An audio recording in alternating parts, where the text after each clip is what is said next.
মানলাম, আমাদের কোনো কথা, আমাদের কোনো এখতিয়ার নাই, আমাদের কোনো অপশন নাই। আল্লাহ আল্লাহর রাসূল যেটা বলেছেন সেটাই ফাইনাল, ঠিক কিনা? আল্লাহ বললেন জিনা করলে মাথা কাটো, কার কথা? চুরি করলে হাত কাটো, কার কথা? এরপরে আমাদের কোনো কথা আছে নাকি? চুরি করলে হাত কেটে দাও, তবে এই হাত কলা চোর, মুরগি চোর, ডাব চোর ওই চোরদের জন্য নয়, যারা এক সিগনেচারে 10,000 কোটি টাকা মেরে দেয় ওই চোরদের হাত, ঠিক কিনা?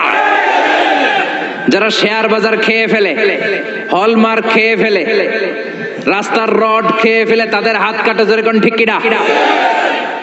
হাত কেটে দাও, কার কথা? জিনা করলে কোমর পর্যন্ত জমিনের মধ্যে গেড়ে স্টোনিং করে পাথর মেরে দেহটা উড়িয়ে দাও, কার কথা? নামাজ না পড়লে 5 বেদ দাও, কার কথা? আল্লাহ আল্লাহ রাসূল যখন এই কথা বলেছেন, তারপরে আমাদের নিজেদের কোনো